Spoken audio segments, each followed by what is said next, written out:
Bonjour à tous et bienvenue sur boursicoté.com pour cette nouvelle analyse technique Forex et matières premières avec une paire de devises euro-dollar qui, d'un point de vue moyen terme, reste neutre. On est dans une zone d'évolution ici totalement neutralisée. On revient ici sur quasiment le niveau médian de cette zone d'évolution en range, zone donc autour des 1.1280.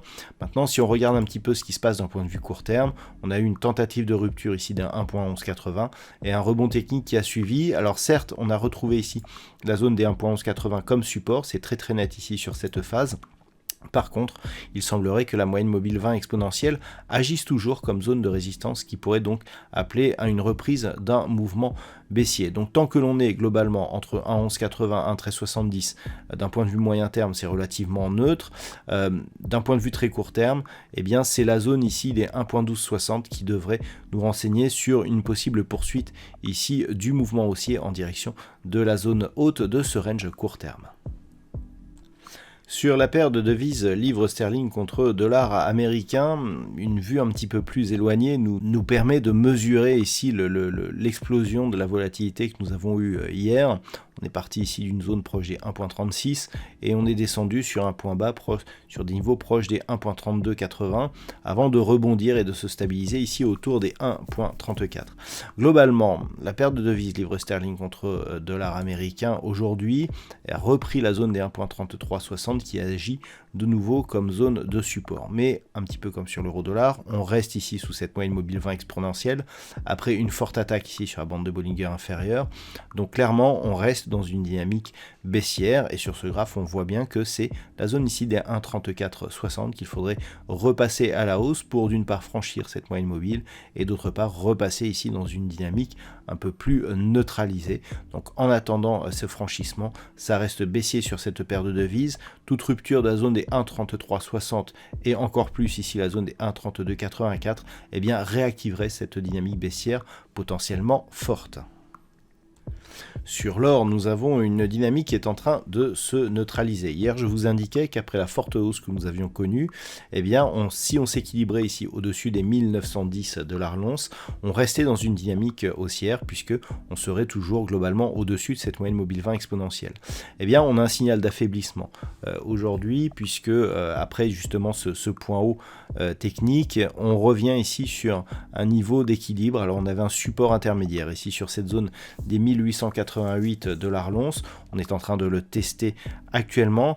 Globalement, tant que l'on reste ici au-dessus de ce niveau, eh bien ça reste haussier et ce n'est que sur une rupture éventuelle eh bien de cette zone ici, alors que je vais repositionner proche des 1848 $ l'once, que nous aurions un signal de retournement. Globalement, tant que l'on reste ici au-dessus des 1865, eh bien ça reste donc haussier sur le métal jaune. Sur le WTI, nous avons une configuration qui ressemble un petit peu à ce que nous avons sur l'or, sauf que sur le WTI, eh bien, nous étions précédemment sur une forte dynamique haussière déjà. Donc on a ici testé de nouvelles zones de résistance secondaire, des résistances que nous n'avions plus testées depuis 2014, donc quasiment 8 ans. On est venu donc chercher 98, on est redescendu ici sur un niveau proche de l'évolution antérieure à la crise ukrainienne, à savoir entre 90 et 92 $ le baril. Ça représente tout de même le haut du range que le WTI occupait depuis quelques jours, notamment depuis le franchissement ici des 86 $ le baril. Malgré tout, le fait ici d'avoir eu ce petit spike qui est quasiment venu chercher ici les 100 $ le baril, nous donne une préférence plutôt haussière sur la poursuite de l'évolution du pétrole. D'un point de vue ici court terme, on reste sur une phase de consolidation qui préserve justement la probabilité haussière. Ce n'est que sur une rupture ici de cette zone des 86 $ le baril que nous pourrions avoir un retournement de tendance. Donc pour l'instant, ça reste haussier avec une perspective en cas de rupture ici des 98 de repartir et de terminer au-delà des 100 $ le baril.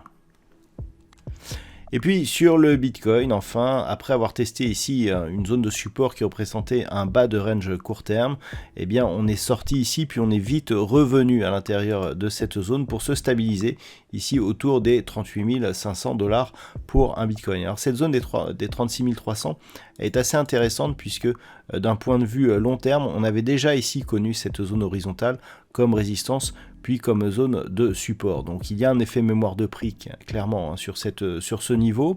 Et ce que l'on peut constater, eh bien, c'est que depuis cette phase de baisse ici, on a eu ce point bas significatif hein, proche des 33 600, un rebond technique et donc on oscille depuis autour de la zone majeure des 40 000 $ pour un Bitcoin. Donc clairement, depuis la rupture ici sur Gap, eh bien, on a marqué un point bas significatif de tendance court terme.